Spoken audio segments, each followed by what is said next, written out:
Hello everyone. So today we will discuss errors of refraction. So the first one is emetropia. Emetropia means normal eye. इसमें कोई refractory error नहीं होता. So we can define it as parallel rays coming from infinity are brought to focus on retina.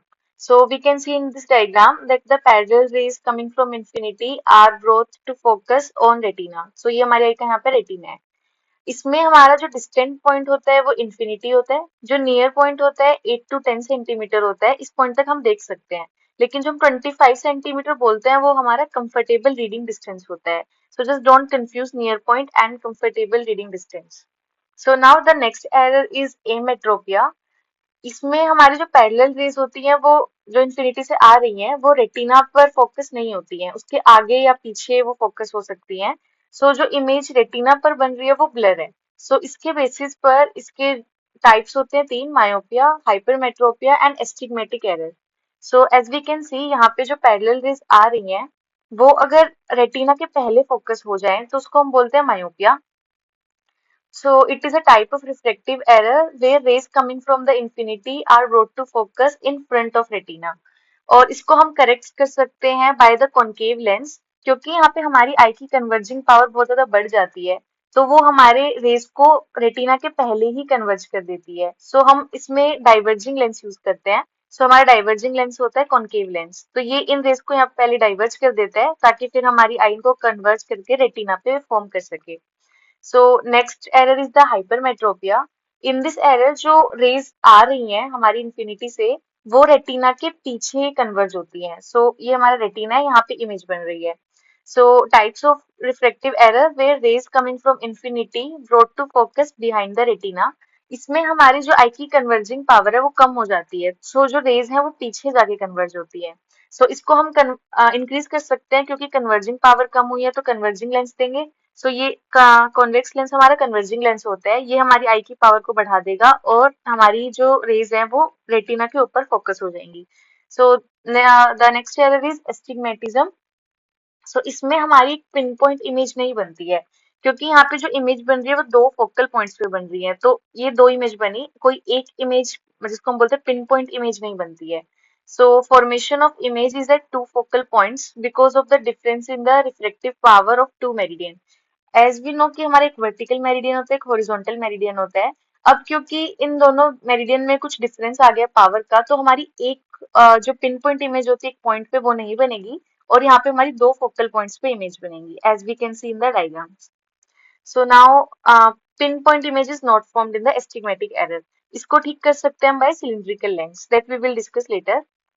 Now coming on to the lenses. So हमारे पास तीन type के lens होते हैं: spherical, cylindrical and meniscus.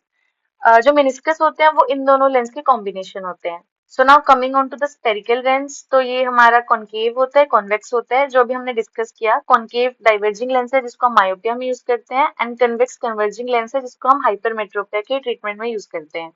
Now cylindrical lens को हम एस्टिग्मेटिक error को treat करने में यूज करते हैं.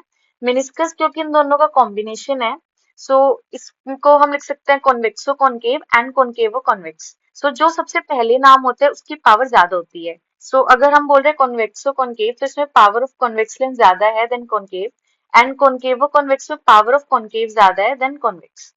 So this was all about lenses. Now coming on to the refractive surface. So we have four refractory surface. So हमारी फोर परकिंजी इमेजेस बनती है यहाँ पर.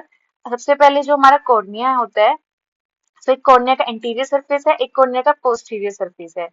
सो ये दो इमेज होंगी. नेक्स्ट हमारा जो लेंस है इसके भी दो रिफ्लेक्टिव सरफेस है, एक एंटीरियर सरफेस ऑफ लेंस, एक posterior surface of lens. So ये हमारे चार रिफ्लेक्टरी सरफेस होते हैं: anterior surface of cornea and posterior surface of cornea, anterior and posterior surface of lens. Now coming on to the refractive media. अब जब हमारी ray of light आ रही है उसको रेटिना तक पहुंचने के लिए कितने मीडिया को कवर करना पड़ेगा?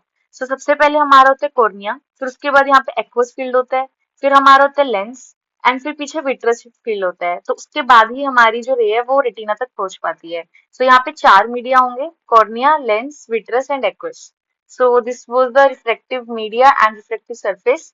Now the most important part is the etiology of refractive error. So यहाँ पे पांच इटियोलॉजिकल कॉजेज होते हैं कोई भी रिफ्लेक्टिव एरर होने के. The first one is the axial length. इसको हम बोलते हैं axial defect. Then radius of curvature, वो हमारा कॉर्निया और लेंस जो दोनों रिफ्रेक्टरी सरफेस है उस पर डिपेंड करता है। सो ये कर्वेचरल डिफेक्ट होता है। Next is the refractive index of cornea and lens. तो अगर इंडेक्स में कोई डिफेक्ट है तो इंडेक्स मायोपिया या हाइपरमेट्रोपिया कोज करेगा। Then subluxation and dislocation of lens. अब क्योंकि यहाँ पे लेंस की पोजीशन में डिफेक्ट है तो इसको हम बोलते हैं पोजिशनल डिफेक्ट। अफेकिया या सर्जिकल अफेकिया में भी क्योंकि हमारा लेंस ही नहीं है तो हमारा जो कॉर्निया होता है इसकी वजह से जो पावर होती है +40 होती है एंड लेंस की वजह से 20 होती है, तो हमारी आई की टोटल पावर +60 होती है।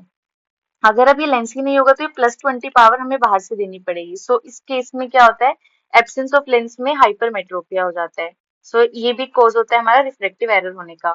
सो ये 5 कॉजेज बहुत इंपॉर्टेंट है। जब हम इंडिविजुअल मायोपिया हाइपरमेट्रोपिया को डिस्कस करेंगे तो वहाँ पे इटियोलॉजिकल क्लासिफिकेशन में पांचों आएंगे।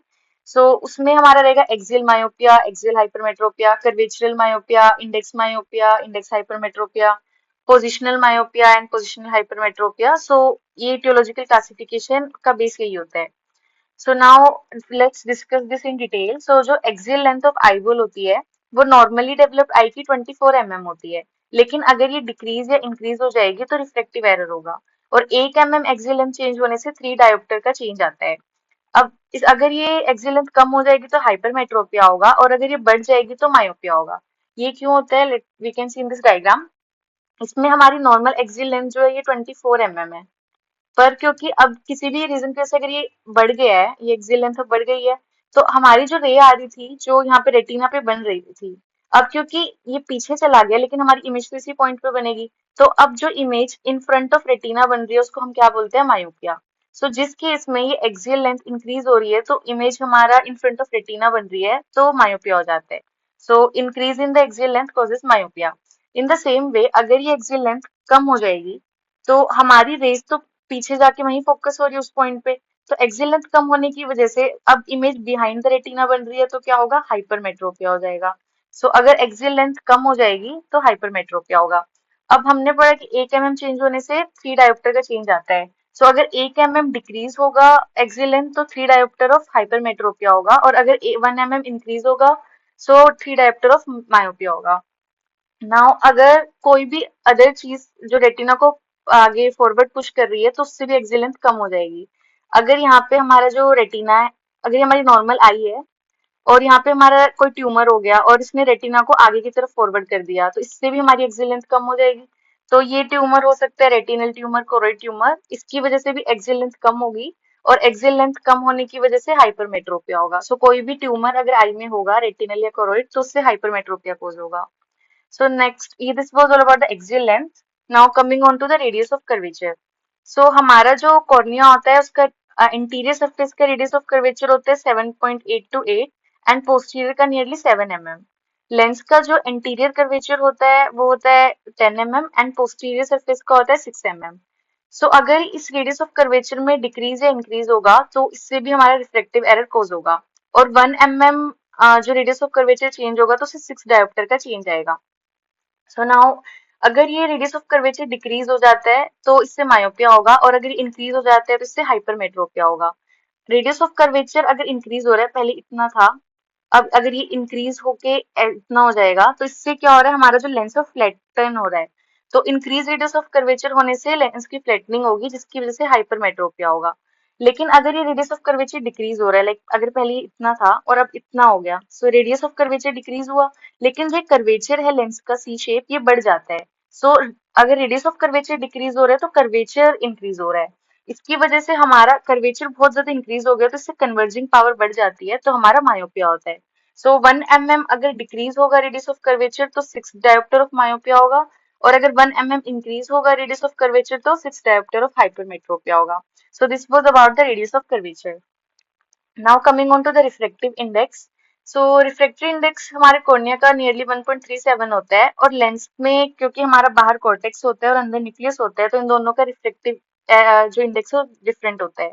बाहर कॉर्टेक्स का 1.38 है और जो न्यूक्लियस है इसका 1.41 है। नॉर्मली हमारा जो न्यूक्लियस है उसका रिफ्रेक्टिव इंडेक्स ज्यादा होता है कॉर्टेक्स से, और अगर ये न्यूक्लियस का रिफ्लेक्टिव इंडेक्स और ज्यादा बढ़ गया तो मायोपिया होगा, और अगर कॉर्टेक्स का बढ़ गया न्यूक्लियस से ज्यादा तो हाइपरमेट्रोपिया होगा।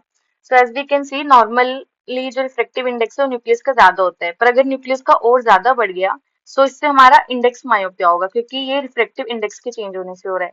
और ये किसमें होता है? जब न्यूक्लियर कैटरेक्ट होता है, अर्ली न्यूक्लियर कैटरेक्ट। तो क्योंकि न्यूक्लियस के फाइबर बहुत ज्यादा डेंस हो जाएंगे तो इसकी ऑप्टिकल डेंसिटी बढ़ जाएगी और तो इसका रिफ्रेक्टिव इंडेक्स बढ़ जाएगा। और इस न्यूक्लियस के रिफ्रेक्टिव इंडेक्स बढ़ने से क्या होता है? Index myopia. अब अगर कॉर्टेक्स का बढ़ रहा है तो कॉर्टेक्स का किसमें बढ़ेगा? जब कॉर्टिकल कैटरेक्ट होगा। सो अर्ली इंसिपिएंट कॉर्टिकल कैटरेक्ट में क्योंकि कॉर्टिकल फाइबर्स बहुत ज्यादा डेंस हो जाएंगे उसकी वजह से ऑप्टिकल डेंसिटी बढ़ेगी और रिफ्रेक्टिव इंडेक्स ऑफ कॉर्टेक्स बढ़ जाएगा। सो इसकी वजह से क्या होगा? हाइपरमेट्रोपिया होगा। So now coming on to the old age में क्या होता है? Above 40 year development of cataract के चांस बढ़ जाते हैं, जिसकी वजह से ये यंग का न्यूक्लियस है और ये हमारा लेंस है, ये यंग का एंड ये ओल्ड एज में। सो धीरे धीरे जो फाइबर्स होते हैं पेरिफेरी में वो बढ़ते जाते हैं। सो ओल्ड एज तक आते आते ये जो फाइबर है कॉर्टेक्स में बहुत ज्यादा थिन डेंस हो जाते हैं। सो क्योंकि यहाँ पे कॉर्टेक्स की ऑप्टिकल डेंसिटी बढ़ गई तो कॉर्टेक्स का रिफ्लेक्टिव इंडेक्स बढ़ जाएगा। और कॉर्टेक्स का रिफ्लेक्टिव इंडेक्स बढ़ गया तो क्या होता है? हाइपरमेट्रोपिया। इसीलिए ओल्ड एज में हाइपरमेट्रोपिया होता है कि उनको पास का दिखने में बहुत ज्यादा प्रॉब्लम होती है। सो ये क्यों होता है? क्योंकि इसमें फाइबर्स जो है पेरिफेरी के उनका ऑप्टिकल डेंसिटी बढ़ जाती है और इसकी वजह से कन्वर्जिंग पावर ऑफ लेंस कम हो जाएगी तो हाइपरमेट्रोपिया होगा। Now coming on to the another point, subluxation और डिसलोकेशन ऑफ लेंस। तो अगर हमारा लेंस आगे की तरफ डिसलोकेट हो जाता है तो मायोपिया होगा और पीछे की तरफ होता है तो हाइपरमेट्रोपिया होगा। और इस डिसलोकेशन के साथ अगर हमारा लेंस थोड़ा टिल्ट भी हो जाता है तो उसके बाद जो हमारा एरर होगा एस्टिग्मेटिक एरर होगा, क्योंकि हमारा जो वर्टिकल और हॉरिजॉन्टल मीडियम है अगर इसमें थोड़ा चेंज आएगा तो मेरिडियन में चेंज आने की वजह से एस्टिग्मेटिक एरर होता है। नेक्स्ट इज द अपेकिया या सर्जिकल अपेकिया। इन दोनों में ही लेंस एब्सेंट है और लेंस की पावर होती है +20। तो हमें +20 पावर बाहर से देनी पड़ेगी और प्लस पावर हम देते हैं हाइपरमेट्रोपिया में। सो अपेकिया में हाई हाइपरमेट्रोपिया होता है, नियरली 20 डायोप्टर का। सो this was all about the etiological factor. So to keep them in one place, so this was it that axial length अगर इंक्रीज होगी तो मायोपिया होगा और डिक्रीज होगी तो हाइपरमेट्रोपिया होगा। रेडियस ऑफ कर्वेचर में अपोजिट हो जाता है, अगर रेडियस ऑफ कर्वेचर इंक्रीज होता है तो हाइपरमेट्रोपिया होता है और डिक्रीज होता है तो मायोपिया होता है। फिर रिफ्लेक्टिव इंडेक्स हमने पढ़ा कि जो न्यूक्लियस का रिफ्लेक्टिव इंडेक्स इंक्रीज होता है तो मायोपिया होता है और कॉर्टेक्स का इंक्रीज होता है तो हाइपरमेट्रोपिया होता है। देन सबलक्सेशन में अगर एंटीरियर अगर हमारा लेंस सबलक्सेट होगा तो मायोपिया होगा और पोस्टीरियर होगा तो हाइपरमेट्रोपिया होगा। नेक्स्ट लास्ट हमने पढ़ा अफेकिया में हाई हाइपरमेट्रोपिया होता है। सो ये वाले points we have to remember in when we will learn individually myopia and hypermetropia. So that was all about the basics of reflective error. Thank you.